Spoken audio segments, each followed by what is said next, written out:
আসসালামু আলাইকুম, সবাইকে আন্তরিক প্রীতি ও শুভেচ্ছা জানাচ্ছি। আজকে আমরা আপনাদের সাথে 43 বিসিএস এর কোয়েশ্চন যেগুলো আছে ম্যাথমেটিক্স এর, এই কোয়েশ্চন গুলো আপনাদের সাথে আমরা আজকে সমাধানটা দেখাবো ব্যাখ্যা সহ। আমি এই জার্নিটা শুরু করেছি 45 থেকে, তার মানে 45 44 অলরেডি শেষ। আজকে আপনাদের সাথে আলোচনা হবে 43, নেক্সটে আমরা 42, এভাবেই চলতে থাকবে। চলেন আমরা দেখি আমাদের প্রথমে কি কোয়েশ্চনটি আছে।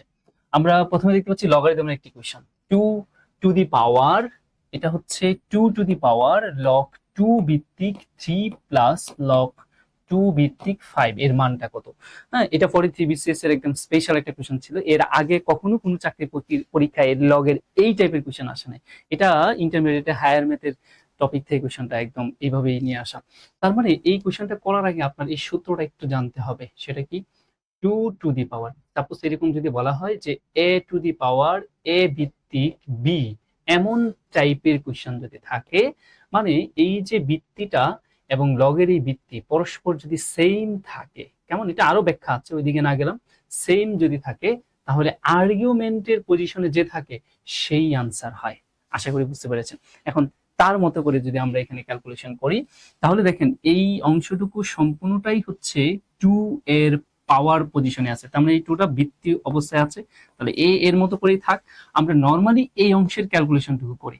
আমরা কি একটা সূত্র এমন করে জানি কিনা, আপনাদের মনে আছে কিনা, যে লগ এ ভিত্তিক এম প্লাস লগ এ ভিত্তিক এন, দ্যাট মিনস ভিত্তিটা সেম, এখানে প্লাস সাইন, তার মানে লগ এ ভিত্তিক যদি আমি কমন নিই, প্লাস থাকলে আর্গুমেন্ট গুলো কি হয়ে যায়, গুণ হয়ে যায়। আমরা সেই সূত্রটাকে উপরে ক্যালকুলেশন করি। তাহলে আমরা লগ 2 ভিত্তিক, এবার আর্গুমেন্ট 5 এবং 3 গুণ করে দেই, তার মানে 3 ইন্টু 5, তাহলে যেটা দাঁড়াচ্ছে সেটা হচ্ছে 2 ভিত্তিক লগ 2 টু দি পাওয়ার 2 ভিত্তিক লগ 15। ইয়েস, তাহলে আর্গুমেন্টের পজিশনে কি পেয়ে গেলেন? 15। দ্যাট মিন্স বুঝেই গেছেন, তাহলে আমাদের আনসারটা কি হবে? 15 হবে। খুবই সিম্পল একটা কোয়েশ্চন ছিল, তবে এইটা না জানার কারণে 43 তে অনেকেই এই কোয়েশ্চনটাতে একটু ব্যাক পেয়েছিলেন। ওকে, আসেন আমরা তাহলে পরে দেখি কি আছে। নেক্সটে দেখতে পাচ্ছি খুবই সুন্দর একটা কোয়েশ্চেন, 43 তে লসাগুর কনসেপ্টের ভিন্ন একটা কনসেপ্ট, মানে এরকম প্রেজেন্টেশনটা আসলে এর আগে কোনো বই পুস্তকে ছিল না। হ্যাঁ, কোনো টেক্সট বইও ছিল না, মানে লসাগুর এইরকম প্রেজেন্টেশন। কি বলছে দেখেন, একদল গরু প্রতিবার সমান সংখ্যায় ভাগ হয়ে, এই জায়গাটা খুব ইম্পর্টেন্ট, প্রতিবার সমান সংখ্যায় ভাগ হয়ে তিন পথে গমন করে 7 ঘাটে পানি খায়, বা এরপর 9 বৃক্ষের নিচে ঘুমায় এবং 12 জন গোয়ালা সমান সংখ্যক গরুর দুধ দুহায়, তাহলে গরুর সংখ্যা কত? তার মানে এই প্রশ্নটা পড়ার পর আপনি আসলে কিভাবে ম্যাথমেটিক্স এর কোন ওয়েতে ক্যালকুলেশন করবেন সেটা কিভাবে বুঝবেন? তার মানে আপনার যদি লসাগুর বাস্তব ব্যবহারের যে জায়গাটা সেটা যদি না জানা থাকে, তাহলে এই কোশ্চেন আপনার জন্য বেশ কঠিন হয়ে গিয়েছিল, বা স্বাভাবিক যারা প্রথমে এই কোশ্চেনটা এইরকম কোশ্চেনের টেস্ট করেছেন। তো দেখেন সেটা কি, সেটা যে লসাগু আপনি বুঝবেন কিভাবে? ওই যে আপনার কাছে জানতে চাইছে কি কতগুলো গরু আসলে লাগবে, এই জায়গাগুলো যদি আপনি নিঃশেষে বিভাজ্য করতে চান। তো ধরেন তারা কি বলছে যে এখানে আমাদের এমনটা বললো যে, আমরা এখানে এটা বলি একটু, 3টি সমান পথ, সাপোজ এই হচ্ছে আমাদের একটা পথ, এই হচ্ছে আরেকটা পথ, এবং এই হচ্ছে আরেকটা পথ। ধরেন এই হচ্ছে আমাদের 3টা পথ। এখন তারা 3 পথের কথা বললো, ওকে, আমরা এখানে 3টা পথ ধরে নিলাম, চিন্তা করলাম। এবার 7 ঘাটের পানি খায়, একটু মজা করে বলি, 7 ঘাটের পানি খায়, আমি একটু ফিগার আউট করে দেখাই। 7 ঘাটের পানি খায়, তার মানে 1, ঠিক আছে, এবার এখান থেকে 2, তারপর 3, তারপর 4, তারপর 5, তারপর 6, তারপর 7, ঠিক আছে। এই 7 ঘাটে ধরেন পানি খায়। এবার তারপরে কি বলছে, তারপরে 9 বৃক্ষের নিচে ঘুমায়, তাহলে আমি 9টা বৃক্ষের মতো কি নিতে পারি, 9 বৃক্ষে ঘুমায়। তো ধরেন আমরা এমন করে চিন্তা করি, এক, এই হচ্ছে সাপোজ এখানে একটি বৃক্ষের কথা যদি চিন্তা করি, ওকে, তাহলে কয়টা বৃক্ষ বলছে? 9টি। 2, 3 4 5 সরি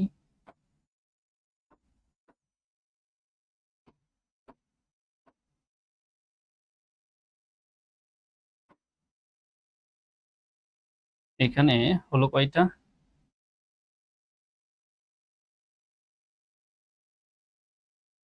3 2 5 আর 1 6 7 8 9।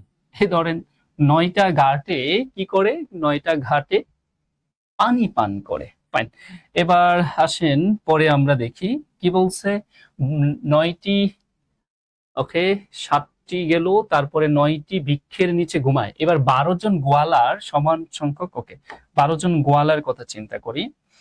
তো ধরেন যে 12 জন গোয়ালার কথা চিন্তা করি এমন করে, সাপোজ 1, তো এখান থেকে 2 3 4 5 6 7 8 9 10 11 and last one is 12। এই তো, এখন এই কন্ডিশন গুলো যদি ফুলফিল করতে হয়, এখানে 3টি পথ, তারপরে 7 গাঠ, তারপরে 9 বৃক্ষ এবং 12 গোয়ালা দুধ দহন যদি করে, তাহলে আমার এই কন্ডিশনকে ফুলফিল করতে গেলে কতগুলি গরুর প্রয়োজন, সর্বনিম্ন কতগুলি। এই প্রশ্ন কি বলে দিছে সর্বনিম্ন? বলার দরকার নাই। এই কনসেপ্ট যদি বুঝেন, আমার লসাগু ক্লাস যদি কেউ করে থাকেন তাহলে বুঝবেন। এমনিতেই বোঝা যায় যে এখানে আসলে সর্বনিম্ন বলার দরকার নাই, সর্বনিম্ন কয়টা গরু লাগবে। উপরে অনেক কিছুই হতে পারে, তাও একটা কন্ডিশন মেনে আমরা বুঝতে পেরেছি এখানে আমাদের এই 3 7 9 12 এর লসাগু ক্যালকুলেশন করতে হবে। তো লসাগুটা দ্রুত কিভাবে করবেন দেখেন, 3 9 এবং 12 এদের মধ্যে কমন উৎপাদক কিন্তু 3 আছে, তার মানে 3 9 12 লসাগুটা নেন। 3 9 এর 12 মধ্যে সবচেয়ে বড় কে 12, তাহলে 12 কে 12 হইলে 12 দিয়ে 3 যায়, 9 দিয়ে যায় না। 12 দুগুণে 24 হইলে 3 12 9 দিয়ে যায় না, 3 12 কত 36। যদি 36 কল্পনা করেন, এই তিনটার লসাগু 3 3 9 12 এর লসাগু কিন্তু হবে কত 36। আর আনকমন উৎপাদক কত আছে 7, 36 এর সাথে 7 গুণ করে দেন তাহলে হয়ে যায়। তার মানে 6 সাথে কত 42 এর 2 হাতের আছে 4, তাহলে আমাদের 3 সাথে 21, তারপরে আমাদের এখানে কত 4 সাথে 3 সাথে 21 আর 4 আমরা যদি যোগ করি তাহলে আমাদের কত আসে 21 25 আসে, তাই না? তার মানে আমাদের এখানে হবে হচ্ছে 25, তার মানে লসাগুটা হবে হচ্ছে 552, কত 252। তার মানে 252টি গরুর প্রয়োজন। এখন আপনি যদি মনে করেন যে এইভাবে 3 7 9 এবং 12 ভিডিও পদ্ধতিতে লসাগু বের করবেন, বের করতে পারেন। যারা একটু বেসিক লেভেলে আছেন, একটু অ্যাডভান্স লেভেলে যদি যেতে চান তাহলে এইভাবে চিন্তা করতে পারেন। আমি এমনিতেই ম্যাথটা একটু গ্রাফিক্যাল প্রেজেন্টেশনের মাধ্যমে বোঝানোর চেষ্টা করলাম, যদি এত কিছু করার দরকার ছিল না। সর্বোচ্চ 30 সেকেন্ডে এই কোশ্চেন আনসার করা যায়। ওকে, তাই যেহেতু এরকম করে ফেলছি, একটু ক্ষমা সুন্দর দৃষ্টিতে দেখবেন। আমার খুব এই ম্যাথটা কেন জানি একটু ভালো লাগে। আসেন আমরা পরে যাই কি বলছে দেখি। 5x square minus 5x minus x square minus 6 less than 0 হলে নিচের কোনটি সঠিক? তার মানে আমরা কোয়াড্রেটিক ইনইকুয়ালিটি দেখতে পাচ্ছি, তাও আবার সহজভাবে দেয় নাই, কেমন করে একটু ঘুরায় দিছে। সহজভাবে দেয় নাই বলতে কি, উচিত ছিল এমন করে দেওয়া minus x square plus 5x minus 6 less than 0। এখন এটা কোয়াড্রেটিক যদি করেন তাহলে এখানে মাইনাস সাইন রাখা যাবে না, মাইনাসটা কমন নেন, তাহলে কি হবে প্লাস মাইনাস 5x প্লাস 6, এখানে আমাদের লেস দেন 0। এইবার উভয় পাশে মাইনাস, এই যে মাইনাস সংখ্যা চিহ্নটা আছে, -1 দ্বারা ভাগ অথবা গুণ করে দেন, যেটাই করেন উভয় পাশে। তার মানে আমরা ইনইকুয়ালিটির একটা গুরুত্বপূর্ণ প্রপার্টিস জানি, সেটা কেমন, যে উভয় পাশে যদি ঋণাত্মক সংখ্যা দ্বারা গুণ অথবা ভাগ করা হয় তাহলে ইনইকুয়ালিটির যে চিহ্নটা আছে সেটা মাস্ট বি চেঞ্জ হয়ে যায়। তার মানে চিহ্নটা কেমন চেঞ্জ হয়, আমি যদি উভয় পাশে -1 দ্বারা গুণ করি তাহলে সেটা যেটা হয়ে যায় সেটা হয়ে যায় x square minus 5x plus 6 0, but change যে জায়গায় আসবে গ্রেটার দেনটা হয়ে যাবে লেস দেন। এটা খুব ইম্পর্টেন্ট বিষয়। এবার আমি নরমালি ক্যালকুলেশন করি, তো এটাকে আমার মিডল টার্ম ব্রেক করতে হবে। তাহলে 6 এর দুইটা উৎপাদক, সেই দুইটা উৎপাদক অবশ্যই যোগ করে 5 দিতে হবে, অবশ্যই যোগ করে 5 দিতে হবে। তাহলে যদি বলেন ফার্স্ট ক্যালকুলেশন কি, তাহলে আমি ফার্স্ট ক্যালকুলেশন এভাবে করে ফেলবো, যেহেতু দ্বিঘাত সমীকরণ তার মানে দুইটা উৎপাদক হবে, আমি এটা নিয়ে নিলাম 0। এবার সেই দুইটা উৎপাদক কি হবে আমরা একটু লিখি। 6 এর দুইটা উৎপাদক অবশ্যই যোগ করে 5 হইতে হবে, তার মানে 3 আর 2 ছাড়া আসলে কোনো ওয়ে নাই। তবে কি 5 -5, তার মানে এইখানে যদি আমি -3 নেই তাহলে এরা কিন্তু গুণ আকারে আছে, তাহলে আরেকটা মাইনাস নিলেই কেবল এই প্লাসটা পাওয়া যাবে, তাই না? তাই আমি পরেরটাও কি নিব, মাইনাস। মানে একটু ফাস্ট ক্যালকুলেশন করে আমরা এই জায়গায় চলে আসলাম, ওইগুলো আপনারা সবাই জানেন, আমি একটু ফাস্ট করে দেখাইলাম। তো খেলাটা আসলে এখান থেকে শুরু হবে, ঠিক আছে? আমি একটু ফাস্ট করে ক্যালকুলেশন করে দিই। আপনি দেখেন এইখানে কি বোঝাচ্ছে, তারা বোঝাচ্ছে যে এই মাইনাস এই পজিশনটা আর এই পজিশন, এই দুইটা পদ যদি গুণ করেন তাহলে 0-র চাইতে ছোট হবে। তাহলে 0-র চাইতে ছোট মানে কি নেগেটিভ সংখ্যা। তাহলে এইখানে কি কি ভাবে গুণ করলে নেগেটিভ হয় ওই আলোচনায় পরে আসি, আমি ফার্স্ট ক্যালকুলেশনটা করে দিই। তাহলে ধরেন আপনারা সবাই যেভাবে পছন্দ করেন আর কি, যে x - 3 = 0 ধরি, তাহলে x - 3 সমান যদি আমি 0 কনসিডার করি তাহলে x এর মান হয় হচ্ছে 3। আর এখানে x - 2 সমান যদি 0 কনসিডার করি তাহলে x এর মান হয় হচ্ছে 2। তাহলে সংখ্যা রেখায় আনসারটা কি হইতে পারে? সংখ্যা রেখায় ধরুন এটা পজিটিভ ইনফিনিটি আর এটা হচ্ছে নেগেটিভ ইনফিনিটি, সরি এটা নেগেটিভ ইনফিনিটি আর এটা হচ্ছে পজিটিভ ইনফিনিটি, ধরেন এটা হচ্ছে 2 আর এটা হচ্ছে কি 3। তার মানে আনসার যেটা হবে সেটা হচ্ছে 2 এর বড় কিন্তু 3 এর ছোট। তাহলে 2 এর বড় এইদিকে, 3 এর ছোট এইদিকে। তার মানে আনসার যেটা হবে সেটা হচ্ছে এই রেঞ্জের 2 থেকে বড় কিন্তু 3 থেকে ছোট, এই রেঞ্জের ভিতরেই হবে। তাহলে তার ইনইকুয়ালিটি প্রকাশটা কি হইতে পারে? x এর ভ্যালুটা 2 এর থেকে বড় কিন্তু 3 এর থেকে ছোট, এইরকম পজিশন অ্যান্সার দিতে পারে। এটা কোথায় আছে?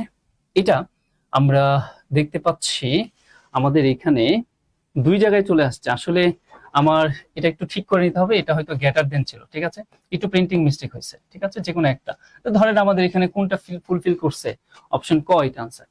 এবার আসেন এটা কেন, কি কারণে, তার একটু ব্যাখ্যা দিয়ে আমি একটু দেখাই, যেহেতু বলেছি ব্যাখ্যা সহ আপনাদের সমাধান দিব। তো এখানে একটু চিন্তা করেন তো, এ আর বি যদি গুণ করেন সেটা যদি 0-র চাইতে ছোট হয় তাহলে কিভাবে সম্ভব? তার মানে বিষয়টা এমন না যে এর ভ্যালুটা যদি আমি নেগেটিভ নেই তার মানে অবশ্যই আমার বিটা কি নিতে হবে, পজিটিভ নিতে হবে। কারণ আমরা কি জানি, একটা নেগেটিভ আর একটা পজিটিভ গুণ করলেই কেবল সেটা 0-র চাইতে ছোট হয়, আদারওয়াইজ কখনোই হয় না। কারণ 0-র চাইতে ছোট মানে কি ঋণাত্মক সংখ্যা। তার মানে আমরা বুঝতে পারছি যে একটাকে পজিটিভ নিতে হবে আর একটাকে নেগেটিভ নিতে হবে, দুইটাই নেগেটিভ বা দুইটাই পজিটিভ এটা সম্ভব না। এটা কেবল গ্রেটার দেন এর ক্ষেত্রে হবে। দেখেন এই ক্যালকুলেশনটা করার পর আপনার আলটিমেট পজিশন হচ্ছে এটা, এর উপর বেস করে সামনে আগাচ্ছেন। এটা যদি লেস দেন থাকে তাহলে আনসারটা মাস্ট বি পরিসরে আসবে। পরিসর বলতে কি, এরকম করে আমরা আনসার লিখবো পরিসরে। পরিসরের ক্ষেত্রে এইখানে বাম পাশে থাকে ছোট ভ্যালুটা, ঠিক আছে, ডান পাশে থাকে হচ্ছে বড় ভ্যালুটা। এগুলো আমার বেসিক ক্লাসগুলোতে প্রচুর আলোচনা করেছি, যাই হোক ওইদিকে না যাই। এখন তাহলে এটা কিভাবে করা যায়? এখন এই জায়গাটাকে কি আমি গ্রেটার দেন কিভাবে লিখবো, এভাবে লিখবো না, আমার এই বড় মানে ধরেন এটা ঋণাত্মক নিবেন, তাহলে সেটা কিভাবে প্রেজেন্টেশন করবেন? এ ঋণাত্মক নিবেন মানে a less than 0 বলবেন। a less than 0 মানেই হচ্ছে এটা ঋণাত্মক বোঝাচ্ছে। আচ্ছা, তাহলে ওইটাকে ধনাত্মক দিতে হবে। তাহলে b greater than 0 যদি বলেন তাহলে এটাকে ধনাত্মক নেওয়া হলো। ইয়েস, তাহলে এইভাবে যদি চিন্তা করেন, এটা এর ভ্যালুটা 0-র চেয়ে ছোট মানে ঋণাত্মক, এটা 0-র চেয়ে বড় মানে কি ধনাত্মক, গুণ করলে কি আলটিমেটলি ঋণাত্মকে আসবে। তাহলে এটা কিভাবে প্রকাশটা হইতে পারে, কিভাবে প্রকাশটা তাহলে এইভাবে করতে পারেন। এখান থেকে একটাকে গ্রেটার দেন সাইন দিয়ে লিখতে হবে, আরেকটাকে লেস দেন সাইন দিয়ে লিখতে হবে। এখন কোনটাকে গ্রেটার দেন কোনটাকে লেস দেন বলবেন? আমরা এটাকে সহজ করে বলি বড়র বড় ছোটর ছোট। আচ্ছা চিন্তা করে দেখুন তো, -3 এবং -2 এদের মধ্যে বড় আসলে কে? নিশ্চয়ই -2টা বড়। তাহলে আমরা যেটা করব, x - 2 এটাকে গ্রেটার দেন 0 নিব, মানে বড়টাকে নিব পজিটিভ, এটা পজিটিভ নেওয়া হলো। আর ওইটাকে আমরা কি নিব, x - 3 এটাকে নিব হচ্ছে আমরা লেস দেন মানে ছোট। এইবার দেখেন এটা পজিটিভ মিন করছে, এটা নেগেটিভ মিন করছে, পজিটিভ নেগেটিভ গুণ করলে 0-র চেয়ে ছোট হচ্ছে। তো এটা ক্যালকুলেশন করলে আমাদের যেটা আসে সেটা হচ্ছে x গ্রেটার দেন 2 আর এখানে আসে হচ্ছে x লেস দেন 3। এখন এইটাকে একটা পরিসরের মাধ্যমে লিখতে হবে, কারণ লেস দেন দিয়ে আনসার মানেই হচ্ছে পরিসর, একটা রেঞ্জ বা ক্লাস ইন্টারভেল বলা হয় যেটাকে। তো সেটা কি হইতে পারে, x এর মান 2 এর থেকে বড় আবার 3 এর থেকে ছোট, এই দুইটাকে কম্বাইন্ডলি কি এমন করে লেখা যায় না যে x এর মান লেস দেন দিয়ে লেখা যায়? অবশ্যই, যেহেতু বলছে x এর মান 2 এর থেকে বড়, তার মানে আমি যদি এখানে 2 দেই তাহলে 2 এর থেকে x এর মান বড় কিন্তু 3 এর থেকে ছোট, এইটাই রিপ্রেজেন্ট করছে। ইয়েস, তাহলে আমাদের আনসারটা এটাই হবে। আশা করি বুঝতে পেরেছেন। ওকে, আরো সুন্দর আলোচনা আছে, আমি ওইদিকে আর না গেলাম। এবার আসেন পরে কি বলছে দেখি। একটি নৌকা পানির লেভেলে বাঁধা দড়ি দ্বারা একটি ডকের দিকে টানা হয়। তার মানে এটা একটু আমি ভেঙে ভেঙে বলি। সাপোজ এই হচ্ছে একটা ডক, ঠিক আছে, ওকে, এই হচ্ছে একটি ডক, ধরেন সাপোজ এ এবং বি। এখন এই ডকের দিকে একটা নৌকাকে দড়ি দ্বারা টানা হচ্ছে। নৌকাটি যখন ডক থেকে 12 মিটার 12 ফুট দূরে থাকে, তার মানে এই হলো ডক, এই ডক থেকে নৌকাটি কত ফুট দূরে আছে? সাপোজ এই 12 ফুট দূরে, দ্যাট মিনস সি বিন্দুতে এইখানে একটা কি আছে? নৌকা আছে, ঠিক আছে, খেয়াল করে দেখেন এইখানে একটা নৌকা আছে, ওকে। এই নৌকাকে আমি একটু বেশি বেশি করে ফেলছি, আমি এখানে ছোট করে বলি যে এই সেটাকে সরায় এখানে ছোট্ট একটা আপনাকে বোঝার সুবিধার্থে এখানে একটা নৌকা আছে। নৌকাটা হচ্ছে না, আপনারা কিছু মনে করেন না, ধরেন সি বিন্দুতে এখানে একটা নৌকা আছে, কেমন? এবার আসেন, তারা কি বলছে কত ফুট দূরে? 12 ফুট দূরে। ইয়েস, তার মানে বিসির দৈর্ঘ্য হচ্ছে কত? 12 ফুট। তার মানে এ বিটা হলো ডক, এই ডক থেকে 12 ফুট দূরে পানির লেভেলে এতটুকু দূরে একটা কি আছে? নৌকা আছে, ফাইন। এখন তখন নৌকা থেকে ডক পর্যন্ত দড়ির দৈর্ঘ্য, নৌকা থেকে ডক পর্যন্ত, দ্যাট মিনস নৌকাটা এইখানে, এই নৌকা থেকে এই যে ডকটা এখানে, এই দড়ির দৈর্ঘ্য, দড়ির দৈর্ঘ্যটা কেমন? দড়ির দৈর্ঘ্যটা কেমন? পানির উপর ডকের উচ্চতা, পানির উপর ডকের উচ্চতা।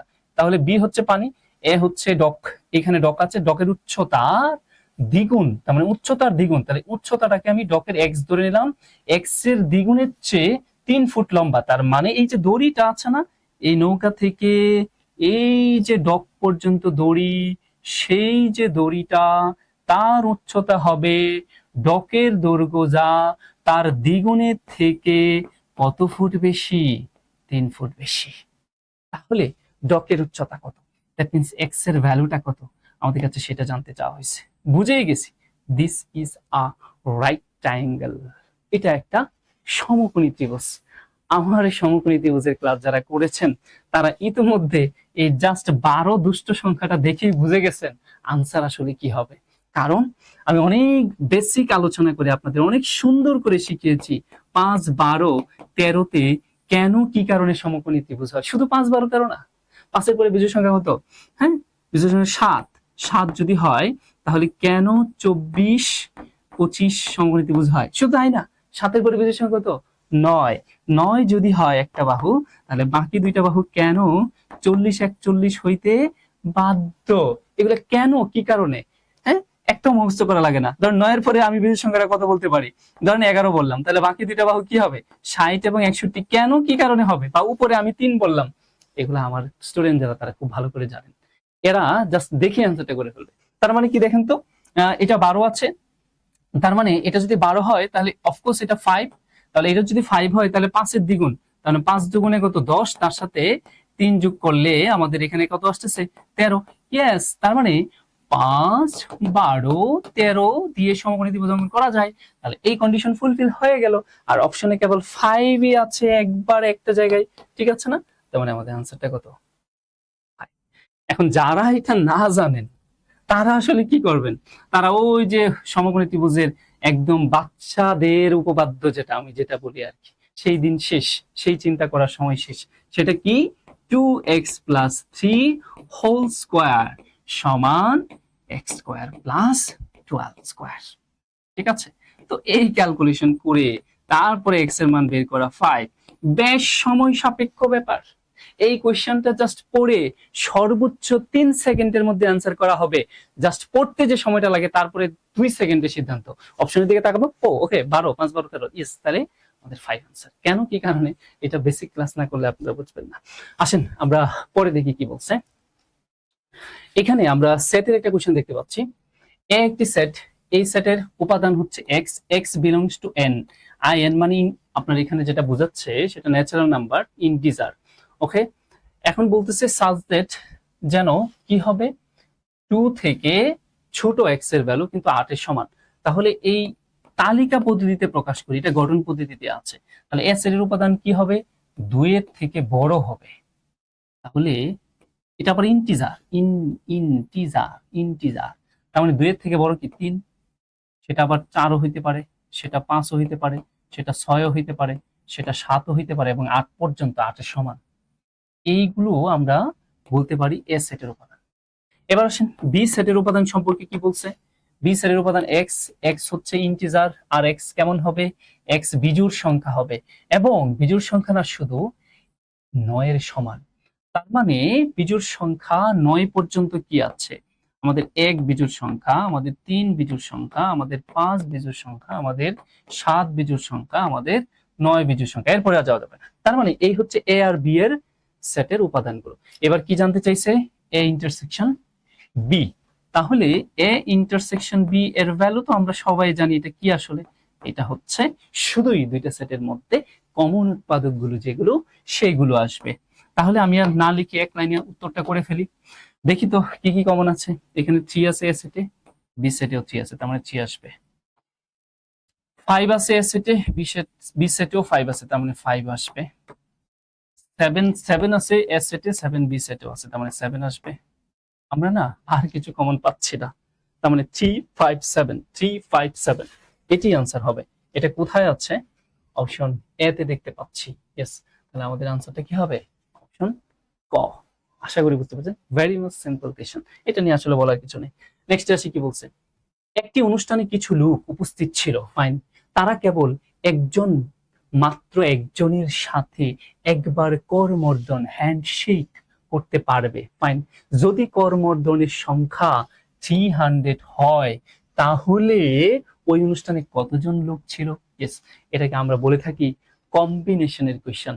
মানে যখনই করমর্দন বা হ্যান্ডশেক আসবে তখন মাস্ট বি সেটা আপনার কম্বিনেশনের মাধ্যমে করতে হবে। আর করমর্দনের সূত্র যেটা, সেটা হলো NC2, মানে আমাদের কম্বিনেশন সূত্র কি NCR। এই আর এর ভ্যালু সবসময় 2 হবে। কেন হবে, কারণ হ্যান্ডশেক করতে গেলে মিনিমাম আপনার কয়জন ব্যক্তি লাগে, 2 জন।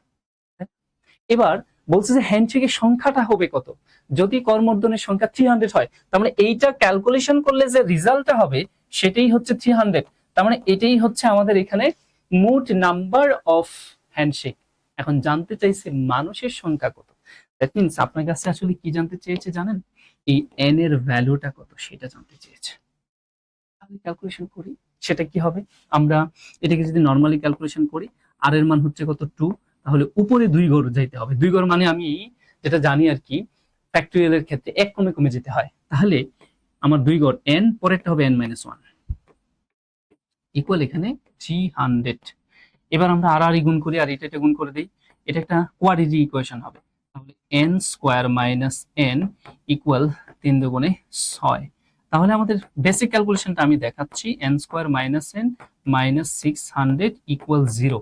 এটা আমি বেসিক ক্যালকুলেশনটা দেখাই। তবে পরীক্ষার হলের ক্যালকুলেশনটা কি হবে জানেন, আমি একটু আলাদা করে বলে দিই। পরীক্ষার হলের ক্যালকুলেশন যেটা হবে সেটা হচ্ছে আপনার টোটাল নাম্বার অফ হ্যান্ডশেক যেটা থাকবে সেটাকে মাস্ট বি মাল্টিপল বাই 2। অবশ্যই সর্বদাই ওই টোটাল নাম্বার অফ হ্যান্ডশেককে 2 দিয়ে গুণ করবেন।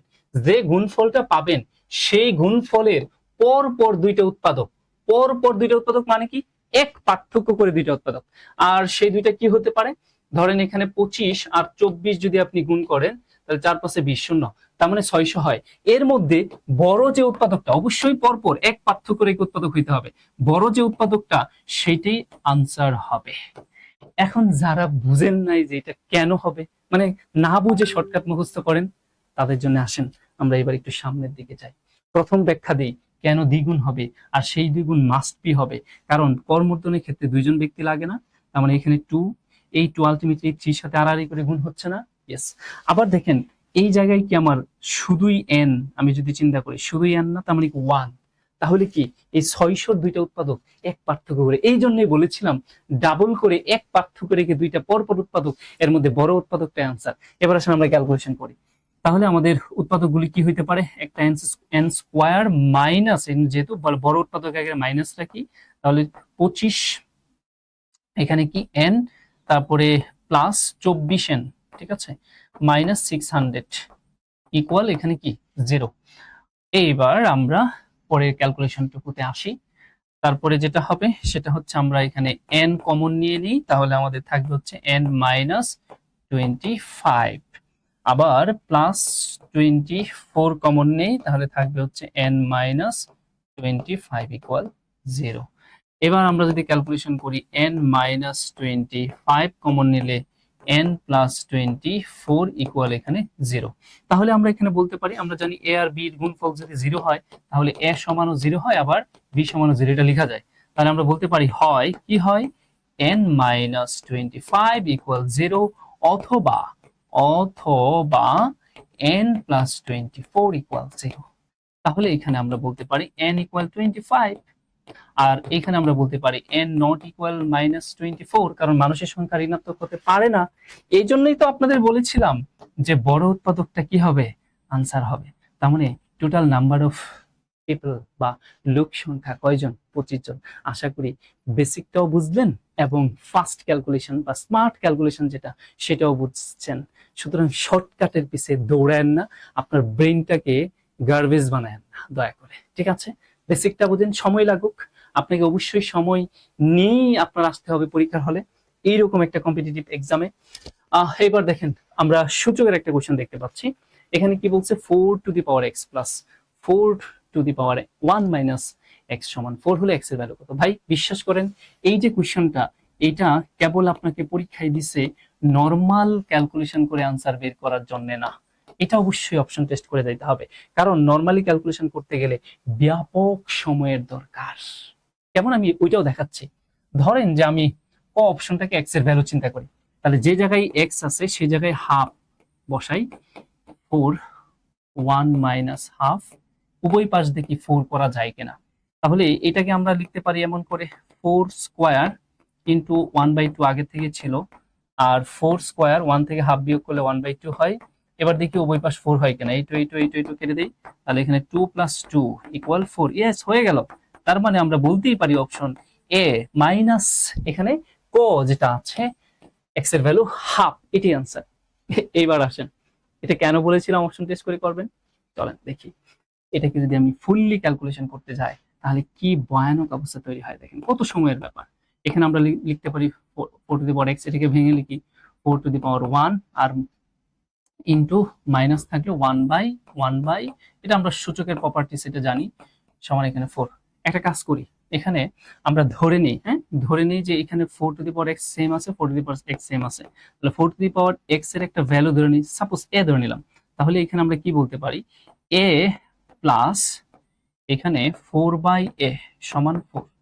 এবার সামনে আগাই, তাহলে এ যদি আমি লসাগু নেই তাহলে এটা হয় a স্কোয়ার প্লাস 4 ইকুয়াল এখানে কি 4। এটা হায়ার ম্যাথের একটা কোশ্চেন। তো এখানে a স্কোয়ার প্লাস 4 আমি আর গুণ করে মাইনাস 4 এ পাশে নিয়ে আসি ইকুয়াল 0। এবার মিডল টার্ম ব্রেক করি, 4 এর দুইটা উৎপাদক বিয়োগ করে আপনার কি হইতে হবে, 4 হইতে হবে। আমার মনে হয় বিয়োগের কোথাও ঝামেলা আছে, এত এত 4a, এটা আমার একটু ঠিক করে লিখতে হবে, আমি একটু সিরিয়ালি লিখি। সেটা লিখতে পারি a square minus 4a plus 4 equal 0। তার মানে 4 এর এমন দুইটা উৎপাদক যে দুইটা যোগ করে মাইনাস 2 হতে হবে। সেটা কেমন করে সম্ভব, a square minus 2a plus 4 equal 0। তাহলে এখানে ক্যালকুলেশন করলে a কমন নিলে থাকে হচ্ছে -2 কমন নিলে প্লাস মাইনাস ইকুয়াল 0। ওকে, আবার a-2 কমন গেলে থাকে হচ্ছে a-2 ইকুয়াল 0। দ্যাট মিন্স এবার বলতে পারি a-2 equal 0 or a-2 equal 0। That means আমি বলতে পারি a সমান হচ্ছে 2 আর এখানেও a সমান 2। এবার আসেন এর ভ্যালুটা বসায় দিই। এর ভ্যালু কি ধরেছিলাম, 4 টু দি পাওয়ার x, তাহলে 4 টু দি পাওয়ার x সমান কত, 2। এবার ক্যালকুলেশন করলে আমরা কি বলতে পারি, 2 to the power 2x equal 2 to the power উপর একটা 1 আছে, 2 বেস যদি সেম হয়, আমরা একটা সূত্র জানি, বেস যদি সেম হয় তাহলে বেসগুলো এলিমিনেট হয়ে পাওয়ারগুলো পরস্পর সমান হয়ে যায়। সেই ক্ষেত্রে আমরা বলতে পারি 2x সমান 1, আর এটাকে ক্যালকুলেশন করলে x ইকুয়াল 1/2। বুঝতেই তো পারছেন কি বিস্তর ক্যালকুলেশন, পারবেন, সেই সময় আছে। এটা আবার রিটেনে আসতে পারে, এটা রিটেনের জন্য খুব সুন্দর ম্যাথ, এমসিকিউর জন্য সুন্দর কেন, জাস্ট অপশন টেস্ট করে করার জন্য। আসেন আমরা পরে দেখি কি আছে। 1/4 মাইনাস 1/6 প্লাস 1/9 মাইনাস 1 2/7 ধারাটির অসীমাত্মক পদের সমষ্টি, তার মানে একটা গুণোত্তর ধারা। খেয়াল করে দেখেন কেন গুণোত্তর ধারা, আমরা যদি প্রথম পদ a সমান 1/4 কনসিডার করি তাহলে কমন রেশিও কিভাবে পাবো? এই দুইটা পদের ক্ষেত্রে যদি আমি চিন্তা করি, পরপদ হচ্ছে এখানে -1/6 ডিভাইডেড পূর্বপদ হচ্ছে 1/4, এটাকে ক্যালকুলেশন করলে কি হয়, -1/6 ভাগ করে গুণ করে উল্টে দেন 4 এখানে, তাহলে আপনার কি থাকে, আপনার থাকে হচ্ছে 2 আর এখানে হচ্ছে 3, তার মানে -2/3, এটাই হচ্ছে আমার কমন রেশিও। মাইনাস পরেরটাও দেখেন তাই হবে, ঠিক আছে। তো আর এর ভ্যালুটা পেয়ে গেলাম। এবার আসেন, অসীমাত্মক দ্বারার সমষ্টি আপনি বের করতে পারবেন কি পারবেন না সেটা কার উপর ডিপেন্ড করে। আর এর ভ্যালু খুবই ইম্পর্টেন্ট বিষয়, সব সমীকরণে সব অসীমাত্মক ধারার সমষ্টি বের করা যায় না, কেবল তাদেরই বের করা যায় যারা modulus of r less than 1 এইটাকে মেনটেন করে। তার মানে এটার মানেটা কি, -1 মডুলাস যদি উঠায় দিই আর +1, তার মানে আর এর মান যদি -1 এর চাইতে বড় কিন্তু +1 এর থেকে ছোট হয়, তাহলেই কেবল ওই সকল অসীমাত্মক সমষ্টির সমাধান বের করা, সমষ্টি বের করা যায়। তার মানে আর এর ভ্যালুটা অবশ্যই একটি প্রকৃত ভগ্নাংশ হতে হবে। প্রকৃত ভগ্নাংশ মানে কি, প্রকৃত ভগ্নাংশ মানে হচ্ছে 1 এর ছোট, ঠিক আছে। তার মানে -2/3 এটা অফকোর্স কি প্রকৃত ভগ্নাংশ, বা আপনারা অনেকভাবে মনে রাখেন যেটা কি, যে ভগ্নাংশের হর বড় লব ছোট সেটাকে নাকি প্রকৃত ভগ্নাংশ বলে, হ্যাঁ সেভাবে আপনি চিন্তা করতে পারেন। তাহলে সেই ক্ষেত্রে অসীমাত্মক ধারার সমষ্টি বের করার সূত্রটা যেটা, সেটা হচ্ছে আমাদের অসীমাত্মক ধারার সমষ্টি সামেশন অফ অসীমাত্মক a divided 1 minus r। Simple, very simple. যেহেতু এটা আমরা দেখতে পাচ্ছি একটি প্রকৃত ভগ্নাংশ r এর মান, তাহলে আমরা সেটা পারবো। তাহলে আমাদের এর ভ্যালু, দ্যাট মিন্স প্রথম পদ হচ্ছে 1/4, 1 মাইনাস আর এর মান হচ্ছে কত, -2/3, আর এর মান হচ্ছে আমাদের -2/3, বসিয়ে দিই, এবার ক্যালকুলেশনটা করে ফেলি। উপরে আমার কি হচ্ছে 1/4, 1 মাইনাস মাইনাসে প্লাস, এখানে 2/3, তো পরবর্তীতে ক্যালকুলেশন করলে এখানে আমাদের বলতে পারি উপরে হচ্ছে 1/4 আর নিচে হচ্ছে 3 2 5, তার মানে 5/3। এটাকে উল্টে দিলে আমাদের যেটা হবে 1/4টা ঠিক থাকবে, এটা হচ্ছে ভাগ চিহ্ন, কেমন, এই অংশটা হচ্ছে লব, এটা অপরিবর্তিত থাকবে, হরটা গুণ হয়ে উল্টে যাবে, দ্যাট মিন্স 3টা উপরে চলে যাবে, 5টা নিচে চলে আসবে। এবার লব লব গুণ করলে 3, হর হর গুণ করলে কত 20, তার মানে 3/20 আছে। ইয়েস, অপশন ক তে আমরা দেখতে পাচ্ছি 3/20, তার মানে আনসারটা অপশন ক। বুঝতে পেরেছেন, ধারা থেকে মাস্ট বি অলওয়েজ একটা করে কোয়েশ্চেন আপনি পাবেনই যদি আপনি বিসিএস দিতে চান। প্রাইমারিতেও কোয়েশ্চেন আসে। এবার আসেন পরে দেখি কি বলছে, x-2 divided x plus -1 plus 1/x -2 = 0 সমাধান সেট নির্ণয় করতে বলছে। এই কোয়েশ্চনটা আমরা একটু নরমালি ক্যালকুলেশন করে দেখি, যে এখানে যদি আমি লসাগু নেই, x-1 ই লসাগু যাচ্ছে, ঠিক আছে। তাহলে এখানে থাকতে হচ্ছে x-2 প্লাস 1, সাপোজ এখানে 2 এইভাবেই থাক, আমি এই অংশটুকু আগে করে নিই, ইকুয়াল এখানে কি 0। তাহলে এটা ক্যালকুলেশন করে আমরা এখানে যেটা পাচ্ছি x-1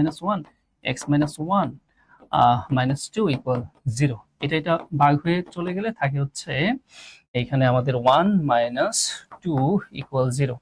তো এটা কেমন হয়ে গেল না, এটা এটা হইতে পারে, x নিজেই ভ্যানিশ হয়ে গেল, -1 ইকুয়াল 0, এটা কোনোদিন হয়, কোনো চলকই রইল না আলটিমেটলি। তার মানে এই সমীকরণটাকে আপনি x এর ভ্যালু নির্ণয় করতে পারছেন না, মানে এটা সম্ভবই না, মানে x নিজেই হারায় গেছে সমীকরণে। তো ম্যাথমেটিক্স এর ভাষায় তারা বলছে কি, যে এটার রেজাল্ট আসলে ফাঁকা সেট, যেহেতু সেটে প্রকাশ করতে বলছে, তাহলে আমাদের এটা রেজাল্টটা হবে এরকম করে ফাঁকা সেট এইভাবে, অথবা ফাঁকা সেটের যে চিহ্ন আছে এটা দিয়ে। মজার ব্যাপার হচ্ছে এইটাও নাই, আবার কেমন করে এটা দেওয়া আছে, এটা কিন্তু ফাঁকা সেটের প্রকাশ ভঙ্গিটা ভুল, এটা আপনারা সবাই জানেন। মানে এইখানে যদি সেকেন্ড ব্র্যাকেট দেন তাহলে ফাঁকা সেটের চিহ্ন দেওয়া যাবে, তো এখানে ক হয়ে গেল, তো আনসার নাই, এগুলা বসাইলে -1, কারো কারো দেখবেন 1 আসবে, 1 বসাইলে সত্য সিদ্ধ হয় না সমীকরণ, সেক্ষেত্রে এটাও না, এটা তো নাই। মজা হচ্ছে এইটাও বলা যায় না, মানে আপনি যদি ম্যাথমেটিক্স এর ভাষায় কথা বলেন তাহলে কিন্তু পিওর আনসার হিসাবে আপনি কটাকে বলতে পারেন না। তারপরেও এটা পিএসসির সিদ্ধান্ত, তারা আসলে এটাকে কি করবে। আপনি ম্যাথমেটিক্স এর ভাষায় যদি কথা বলেন আপনি এটাকে বলতে পারেন না আসলে, ঠিক আছে। তারপরেও এটি আনসার কনসিডার করছে বাজারে, যাই হোক হয়তো কাছাকাছি হিসাবে চিন্তা করতেও পারে, কিন্তু লজিক্যালি কিন্তু এটা আনসার হতে পারে না। ওকে, জানি না পিএসসি কেন এরকম ধরনের কাজ করে, বারবারই করে, রিপিটই করে, হয়তো তাদের এটা কৌশল হতে পারে বটে। এইবার দেখেন কি বলছে, এ এবং বি দুইটি ঘটনা, যে probability of a সমান 1/2, probability of a union b সমান 3/4, তাহলে probability of c combination prime এটা সমান 5/8 যদি হয়, তাহলে এটার ভ্যালুটা কত? দেখেন এটার একটা সূত্র আছে, ঠিক আছে। probability of combination a complement b complement এর একটা ডি মর্গানের সূত্র আছে। সূত্রটা হচ্ছে কম্বিনেশন a ইউনিয়ন b এমন করে। তো এখন যেহেতু এটা প্রবাবিলিটি, সেহেতু আমাদের লেখাটা লিখতে হবে এইভাবে, কেমন করে? 1 মাইনাস, এগুলো বিস্তারিত আলোচনা আছে, আসলে এখানে আলোচনাটা করা সম্ভব না। 1 মাইনাস, তাহলে যেটা হবে সেটা হচ্ছে 1 minus probability of A union B. তো তার একটা মান দেওয়া আছে 3/4, তাহলে 1 মাইনাস 3/4 যদি বলি, তাহলে 4 মাইনাস 3, দ্যাট মিনস 1/4। তাহলে আনসারটা কি হবে? 1/4, অপশন ক। এগুলো যারা পিওর সায়েন্স স্টুডেন্ট তাদের জন্য বিষয়গুলো খুবই সহজ, কিন্তু যারা কমার্স এবং সায়েন্স স্টুডেন্ট তাদের জন্য এগুলো একটু ব্যাক পেতে হবে। আপনার এই বেসিক ক্লাসগুলো যদি না জানেন তাহলে এগুলো করতে কষ্ট হবে। 11 নম্বর কি বলছে? বাস্তব সংখ্যায় তারা 1/3x মাইনাস 5 লেস দেন 1/3 হলে অসমতাটি সমাধান কত? দেখেন আমরা অসমতা তার সাইন চেঞ্জ করার যে কয়টা উপায় আছে তাদের মধ্যে একটা উপায় হচ্ছে, ধরেন আমি যদি বলি 10 গ্রেটার দেন 9, তাই না? তো এটাকে যদি আমি একদম যে কয়ভাবে চেঞ্জ হয় সাইন গুলো, তার মধ্যে একটা হইতে পারে এইরকম। আমি যদি একদম রিভার্স করে দিই, ধরেন এখানে 1/10 করে দিলাম আর এখানে 1/9 করে দিলাম, দেখেন 1/9 এর চাইতে 1/10 কিন্তু ছোট, এবার কিন্তু গ্রেটার দেন সাইন ব্যবহার করা যাবে না, কি করতে হবে? Less than sign. তার মানে এইবার এটাকে যদি আবার করি, 10 করে দিই আর এটাকে 9 করে দিই, রিভার্স করে দিই, লবকে হরকে লব করে দিই, তখন কি আবার এই লেস দেন সাইন দেওয়া যাবে? তখন আবার আপনি মাস্ট বি না, বাধ্য না গ্রেটার দেন সাইন দিতে। এখানেও বিষয়টা তাই। তবে এটা সব ক্ষেত্রে হয় না, কিন্তু যদি ধরেন এখানে 5 - 3x থাকতো তাহলে আবার এইভাবে চিন্তা করা যেত না। মানে এমন মজার মজার কোশ্চেন ওরা দেয় আসলে। তাহলে এটাকে আমরা কি করতে পারি? উল্টে দেই যদি, তাহলে এটা হয়ে যাবে 3x - 5, এই লেস দেনটা হয়ে যাবে গ্রেটার দেন, এটা 3। এইবার নরমাল ক্যালকুলেশন করি। আমাদের x এর ভ্যালু বের করতে বলছে, তাহলে 5 টাকে ওই পাশে নিয়ে যায়, তাহলে 3x লেস গ্রেটার দেন, এখানে আমাদের হবে হচ্ছে 5 আর 3 যোগ করলে কত? 8। এর পরবর্তীতে যেটা আমরা বলতে পারি সেটা হচ্ছে x গ্রেটার দেন আমাদের 8/3। তার মানে এটা কি বোঝাচ্ছে? যে x এর ভ্যালুটা 8/3 এর চাইতে বড়। তাহলে ইনইকুয়ালিটির ভাষায় এটাকে এভাবে লেখা যায়, বরং এটাই বলা যায় যে 8/3 বেচারা ছোট কার থেকে? x এর থেকে। এইটা হতে পারে, অথবা এটার আনসারের প্রকাশভঙ্গিটা এটাও হতে পারে যে x এইটা বরং বড় কার থেকে? 8/3 থেকে বড়। তবে কতটুকু বড়? পজিটিভ ইনফিনিটি পর্যন্ত। তবে পজিটিভ ইনফিনিটি বাদ দিয়ে এর আগ পর্যন্ত যত মান আছে সবই হইতে পারে। এটাকে যদি আবার আপনি ধরেন ব্র্যাকেট দিয়ে বলতে চান, তাহলে আবার 8/3 কমা ফার্স্ট ব্র্যাকেট পজিটিভ ইনফিনিটি, আপনি এই ব্র্যাকেটের প্রকাশভঙ্গিতেও প্রকাশ করতে পারেন। এখন আপনি দেখেন যে তারা অপশনটা সাজাইছে কিভাবে। এটা কোথায় আছে? আমরা এমন করে 8/3, হ্যাঁ আমরা অপশন কতই আনসার পাচ্ছি, তার মানে অপশন কটাই আমাদের আনসার। খুব সুন্দর একটা কোশ্চেন, কিন্তু ইনইকুয়ালিটি থেকে সবসময় প্রশ্ন দিয়ে থাকে ওরা। তবে এমন কোশ্চেনে দেয় যেগুলোর মধ্যে একটু ঝামেলা আছে, ঠিক আছে। এবার দেখেন কি বলছে, একটি কোণের মান তার সম্পূরক কোণের মানের অর্ধেকের সমান, তাহলে কোণটির মান কত? তো আপনার তো প্রথমে জেনে আসতে হবে সম্পূরক কোণ কাকে বলে। আমরা জানি দুইটি কোণের যোগফল যদি 180 ডিগ্রি হয়, তাহলে একটিকে অপরটির সম্পূরক কোণ বা সাপ্লিমেন্টারি অ্যাঙ্গেল বলে। আমি যদি গ্রাফিক্যাল ভাষায় বলি, ধরুন এটা 180 ডিগ্রি, তার মধ্যে এই কোণটা যদি এ হয়, তাহলে এর সম্পূরক কোণ কি হবে? অবশ্যই 180 মাইনাস এ হবে। ঠিক আছে, যারা আমার জিওমেট্রি ক্লাস করেছেন তারা এই জিনিসগুলো খুব ভালো করে জানেন। এখন তারা বলছে একটি কোণের মান, আচ্ছা আমি ধরে নিই যে একটা কোণের মান হচ্ছে কত? এক্স।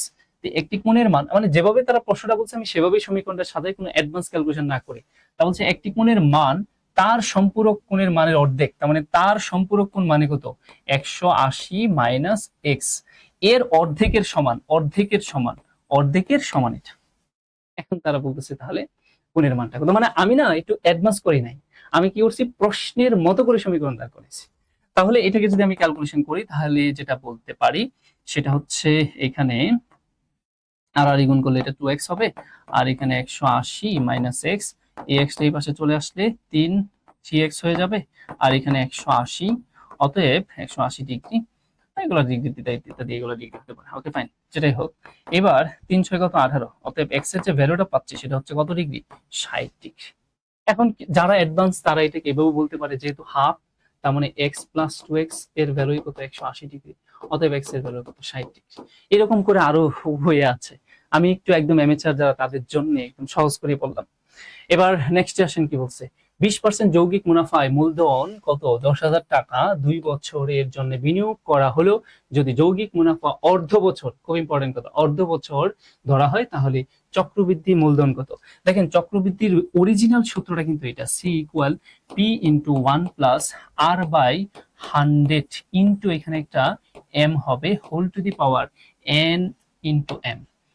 এটা একদম পিওর প্রিন্সিপাল অফ ফাইন্যান্সের সূত্র, একদম চক্রবৃদ্ধি মুনাফার সূত্রটা রিয়েলি হচ্ছে এটা। এখন এম কি, এম হলো ম্যাচুরিটি বলা হয়, মানে আপনার চক্রবৃদ্ধিটা বছরে কয়বার হয়, যদি একবার হয় তাহলে 1, সেই ক্ষেত্রে একবার হলে কিন্তু এম দেওয়া না দেওয়া এই কথা, এখানে 1 বছরে তো বুঝতেই পারছেন।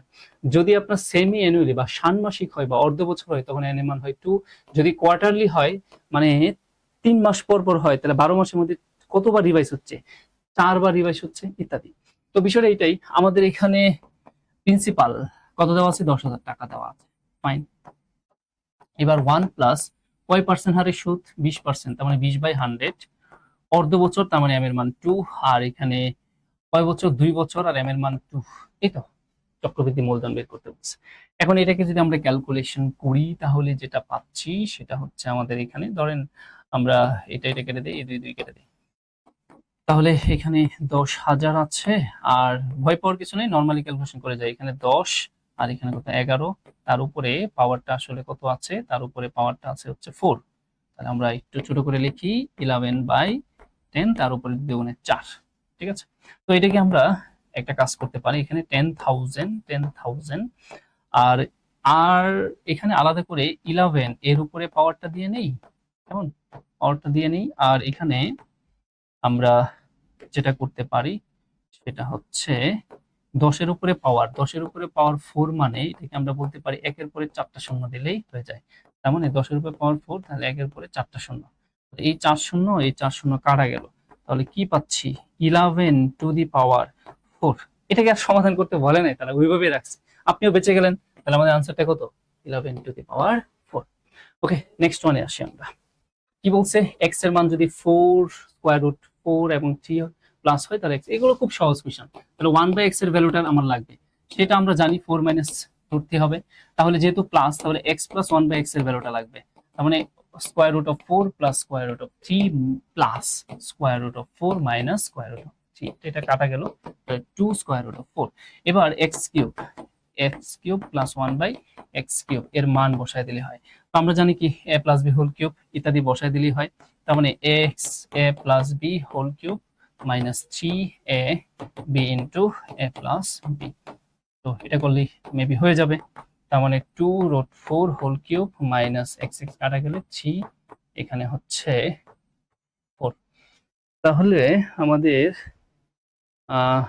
2 আসলে থাকা না থাকা একই কথা, আমি এভাবে না বসাইলেও হতো, এটা হচ্ছে আমাদের কত 2 রুট 4, আচ্ছা এটা আমি ওইভাবে ক্যালকুলেশন করে নিলেই পারতাম, তাহলে এটা 2 ইন্টু 2, দ্যাট মিনস এটা আসলে কত 4, এটাকে হুদাই অযথায় আমরা কমপ্লিকেট করলাম কেন, তাহলে 4 কিউব মাইনাস 3 ইন্টু 4, তার মানে আমাদের 4 কিউব থেকে 12 বিয়োগ করে দিই, তাহলে 4 4 16, 4 16 64, 64 থেকে 4 12 বিয়োগ করে দিলে এখানে 2 আর এখানে 5, তার মানে কি 52, 52, তাহলে আমাদের आंसर। এগুলো সিম্পল কোশ্চেন, বোঝানোর কিছু নেই। এবার দেখেন ও কেন্দ্র বিশিষ্ট বৃত্তে এক্স কোণের মান কত, এটা বোঝার ব্যাপার আছে। প্রথম কথা হচ্ছে আপনার যে প্রপার্টি গুলো অবশ্যই জানতে হবে, সেইটা হচ্ছে আমি যদি এখানে অঙ্কন করে আপনাকে দেখাই, এই হচ্ছে একটা বৃত্ত, ও কেন্দ্র বিশিষ্ট বৃত্ত, হ্যাঁ, তার বি হচ্ছে একটি বিন্দু এবং সি হচ্ছে আরেকটি বিন্দু, ঠিক আছে। তো এইখানে একটু বোঝার চেষ্টা করেন, তো এই বি এবং সি, এই যে একটা চাপ দেখতে পাচ্ছেন পরিধির একটা অংশ, এটাকে বলা হয় উপচাপ, এই একই চাপের উপর দণ্ডায়মান এই হচ্ছে কেন্দ্রস্থ কোণ, এটার অর্ধেক হবে বৃত্তস্থ কোণটা, ঠিক আছে। বৃত্তস্থ মানে বৃত্তের পরিধস্থ কোণ একটা বিন্দুতে যে কোণ হয় সেটা বৃত্তস্থ কোণ। তো এই কেন্দ্রস্থ কোণের ভ্যালু না তারা বলে দিছে কত 108, আরেকটা এখানে বলতেছে ডি, তার মানে এখানে একটা বৃত্তস্থ চতুর্ভুজ হয়েছে, এটা আপনাকে বুঝতে হবে। তো আপনি যদি এই বেসিকটা না জানেন, কোন বেসিকটা, এখানে দুইটা বেসিক জানতে হবে। একটা হলো একই চাপের উপর দণ্ডায়মান কেন্দ্রস্থ কোণের অর্ধেক হয় বৃত্তস্থ কোণ, এই একটা। আরেকটা হচ্ছে আপনার বৃত্তস্থ চতুর্ভুজের বিপরীত কোণদ্বয়ের যোগফল 180 ডিগ্রি হয়। দ্যাট মিনস আমি যদি বলি এ কোণ আর এই ডি কোণ, এই দুইটা কোণ যদি আপনি যোগ করেন, সেটা যদি না জানেন ভাই, এই কোশ্চেন আপনার জন্য বেশ কঠিন। আর যদি জানেন, খুবই সিম্পল কোশ্চেন। 180 ডিগ্রি হয়, বৃত্তস্থ চতুর্ভুজের বিপরীত কোণদ্বয়ের যোগফল 180 ডিগ্রি। তার মানে এই যে কেন্দ্রস্থ কোণ 108, তার মানে আপনার এই বৃত্তস্থ কোণটা কত হবে? 108-এর অর্ধেক, তার মানে 54 ডিগ্রি। তাহলে আপনি এ কোণের মান জানেন কত? 54 ডিগ্রি। তাহলে ডি কোণের মান আপনি কিভাবে বের করবেন? 180 ডিগ্রি। অতএব আপনি বলতেই পারেন যে ডি কোণের ভ্যালু যেটা হবে সেটা হচ্ছে 180 ডিগ্রি থেকে যদি আমরা 54 ডিগ্রি বাদ দিই, তাহলে তো আমাদের ডি কোণের মান চলে আসতেছে। আশা করি বুঝতে পেরেছেন। তার মানে আমাদের এখানে কত? 6, 2, 1, তার মানে 126 ডিগ্রি তারা যেটা বের করতে বলছে। এই ডি কোণ বলতে কি? ডি কোণ বলতে এখানে এক্স তারা বলে দিয়েছে, তার মানে আমরা এখানে ডি না বলে এক্স বলবো। এক্স কোণের মানটা কত বোঝা গেল নিশ্চয়ই? ওকে, এই ছিল আমাদের 43 বিসিএস এর 15টি কোয়েশ্চেন। আশা করি আপনাদের ভালো লেগেছে। আপনাদের ভালো লাগলে কমেন্টস করবেন, আমরা পরবর্তীতে আরো ডিটেলস আপনাদের জন্য রেডি করে নিয়ে আসবো। যারা সামনে বিসিএস দিতে যাচ্ছেন অথবা প্রাইমারি পরীক্ষা দিতে যাচ্ছেন, তাদের জন্য এই বিগত সালের কোয়েশ্চেন গুলো খুবই ইম্পর্টেন্ট, কনসেপচুয়াল কোয়েশ্চেন প্রত্যেকটা কোয়েশ্চেন। সবাই ভালো থাকবেন। আল্লাহ হাফিজ। আসসালামু আলাইকুম।